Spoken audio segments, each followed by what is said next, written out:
Okay रोग sir, तुम्ही आता चिलवडेकरांच्या घरी भेट दिला कालच्या संपूर्ण प्रकारानंतर चर्चा आणि काय साधारण तुमच्या चर्चेचं पद्धती? मुळात मला हे कळलं नाही की आम्ही सगळेजण एका राजकीय पक्षाचे सदस्य आहोत, कार्यकर्ते आहोत, पण आमचे वैयक्तिक आयुष्य आणि आमचे व्यवसाय आणि या सगळ्या गोष्टी असतात ना.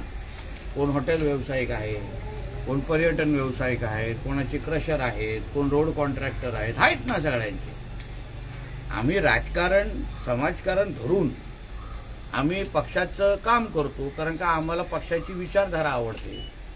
आम्हाला देशासाठी, राज्यासाठी, सिंधुदुर्गासाठी काम करायचं असतं, म्हणून आम्ही त्या त्या पक्षाचे सदस्य होतो.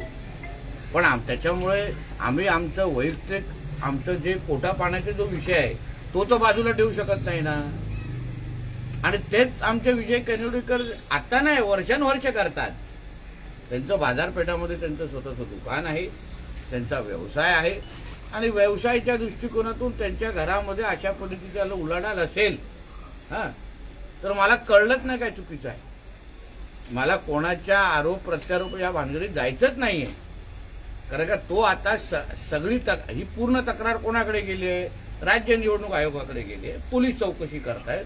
म्हणून त्या याच्यामध्ये आम्ही कोणीही हस्तक्षेप करणं हे मुळात चुकीचं आहे. पण मला एवढंच माहिती आहे की विजय केनोलेकरजींचा इकडून अशा पद्धती कुठली कृत्य होत नाही. एक. आणि दुसरं मी तुम्हाला मूळ सांगतो, भारतीय जनता पक्षाला अशा पद्धतीच्या निवडणुका लढवण्याची काही गरज नाही, काही गरज नाही. आमच्याकडे नरेंद्र मोदी साहेबांसारखं नेतृत्व आहे, आमच्याकडे फडणवीस साहेबांसारखे मुख्यमंत्री आहेत. म्हणून आम्हाला अशा पद्धतीने निवडणुका लढवण्याची गरजच नाही. आम्ही विकासावर, आमच्या सरकारच्या योजनांवर, याच गोष्टीवर आम्ही निवडणुका लढवतोय. आणि म्हणून हे जे काय प्रकार घडला त्या बाबतीमध्ये आता राज्य निवडणूक आयोग आणि पोलीस खात्यातून उलगडा होईल, त्याच्यावर कळेल पुढे काय काय होतंय. पण हा पैसा निवडणुकीसाठी नव्हता हे स्पष्ट होते का? हे आता मी कसं तुम्हाला त्याचं उत्तर देऊ? ते आता निवडणूक आयोग चौकशी करणार, पोलीस चौकशी करणार. पण मूळ त्या ज्याच्या घरामध्ये हे सगळं सापडलं त्याचा व्यवसाय आणि त्याचा बॅकग्राऊंड आपण बघणार आहोत की नाही. तो कोण आहे, त्याचा व्यवसाय आहे का, तो घरात बसून नुसतं ह्याच गोष्टी करतो, नुसतं राजकीय कार्यकर्ता, पण त्याचा स्वतःचा व्यवसाय आहे की नाही. या सगळ्या गोष्टी तर त्या व्यक्तीचं प्रोफाईल बघितल्यानंतर पण मला असं वाटतं ह्या गोष्टीची उत्तरं सगळ्यांना भेटेल ना, आणि लवकरच भेटतील. जे काय चौकशी निवडणूक आयोग करेल, जे काय चौकशी आमचे पोलीस करतील ते निपक्षपातीने असेल, स्पष्ट असेल, कोणाची बाजू न घेता पारदर्शक पद्धतीने असेल.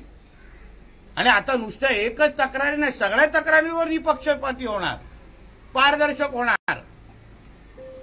सगळ्या ज्या ज्या तक्रारी आता ह्या पुढे होतील ना, आमची हीच अपेक्षा राज्य निवडणूक आयोगाकडे असेल. सगळ्यांच्या ज्या ज्या तक्रारी या पुढच्या 3-4 दिवसामध्ये येतील त्या तशाच पद्धतीने निपक्ष पद्धतीने चौकशी व्हावी. कारण जे म्हणतात ना, हमाम में सब नंगे होते, म्हणून विचारपूर्वक या सगळ्या गोष्टी झाल्या पाहिजे. आणि म्हणून त्या पद्धतीने पुढे जात असताना मला विश्वास आहे, ज्या पद्धतीने भारतीय जनता पक्ष, आमचे प्रदेश अध्यक्ष आणि एकंदरीत आमचा पक्ष म्हणून की पैसा वाटून मसल पारून काही गरज नाही हो. आमचे घराघरामध्ये लाभार्थी एवढे मोदी साहेबांचे, फडणवीस साहेबांचे आणि या सगळ्यांचे तयार आहेत ना. आमच्या लाडकी बहीण योजना काय असेल किंवा शेतकरी सन्मान असेल, एवढे लाभार्थी घराघरामध्ये तयार आहेत ना. वेगळं काय त्यांना द्यायचीच गरज नाहीये. सरकारच्या योजना माध्यमातूनच त्यांना भरपूर त्यांच्या पात्रतेच्या अनुसार त्यांना मदत किंवा लाभ सरकारकडून देत आहे. या प्रकरणाचं राजकारण होते, त्यांना काय उत्तर देणार? आणि कोकणची ही संस्कृती मुळात तुम्हाला सांगतो, ही निवडणूक आम्ही विकासाच्या अजेंडावर घेऊन जातोय, लढवतोय, मतदारांच्या समोर जातोय. आणि म्हणून कोणी कितीही प्रयत्न केले ते सिंधुदुर्ग जिल्ह्याच्या निवडणुका या विकासाच्याच अजेंडावर लढवल्या जाणार. प्रत्येकाला आपल्या आपल्या पद्धतीने आरोप करण्याचे अधिकार आहे. पण भारतीय जनता पक्ष म्हणून आमच्या प्रदेशाध्यक्षांची भाषणं बघा, माझी स्वतःची पालकमंत्री म्हणून भाषणं बघा, आमच्या जिल्हाध्यक्ष असो, प्रत्येक आमचा उमेदवार हा फक्त विकासाच्याच मुद्द्यावर आम्ही बोलणार. आणि 30 तारीख संध्याकाळी 5 वाजेपर्यंत, जोपर्यंत प्रचार संपत नाही, आमच्या तोंडातून मुखातून फक्त विकासाचाच अजेंडा, सिंधुदुर्गचा मतदार म्हणजे ह्या 4ही शहरामध्ये राहणारा मतदार हाच आमचा केंद्रबिंदू आहे. ह्याच्या सगळ्याची उत्तर आता मुळामध्ये याची सगळी उत्तर निवडणूक आयोग देईलच तुम्हाला. जेव्हा ही केस चालेल, त्याची चौकशी होईल तेव्हा देईल. पण त्यामुळे आम्ही आमची निवडणूक भरकटायला देणार का? कितीही कोणी प्रयत्न केले तरी आम्ही निवडणूक भरकटायला देणार नाही. ही निवडणूक फक्त विकासावरच लढवणार. प्रदेश अध्यक्ष इथं सिंधुदुर्ग जिल्ह्यामध्ये दाखल झाले आणि त्यानंतर हे पैसे वाटप, तो राजकीय आरोप आहे बाबा. 7 ते 8 ठिकाणी असे पैसे अजून. अरे बाबा, तो राजकीय आरोप आहे. शिवसेनेचे नेते उदय सामंत पण येऊन गेले. मग आम्ही विचारू का कशाला आलेले ते? नुसतेच आलेले काय सॅन्टा क्लॉज बनून आलेले? विचारू का? कारण का आम्हाला त्या नेते येतात, नेते आहेत ते प्रदेशाध्यक्ष, तर आमच्या पक्षाचे प्रदेशाध्यक्ष आहेत.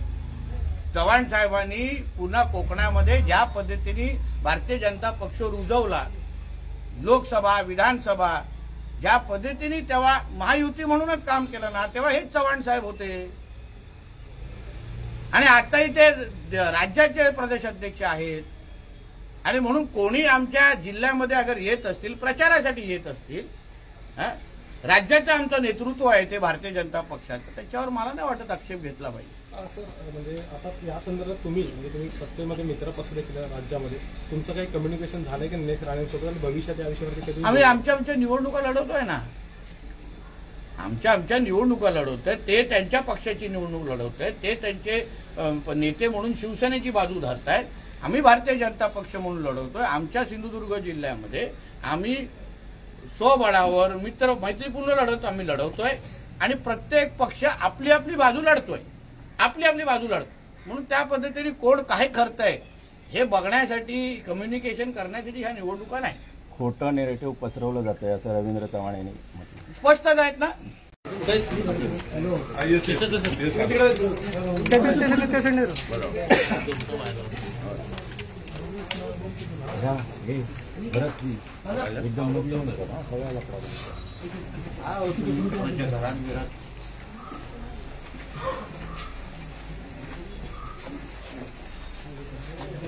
हो या घेतले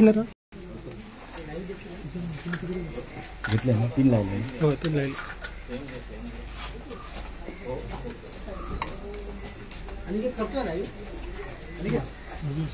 ओके, घ्यायचं तर घ्या ना, तुम्ही जातो. नाही ओके ओके. सर, तुम्ही आता तिलवडेकरांच्या घरी भेट दिला कालच्या संपूर्ण प्रकारानंतर. चर्चा आणि काय साधारण तुमच्या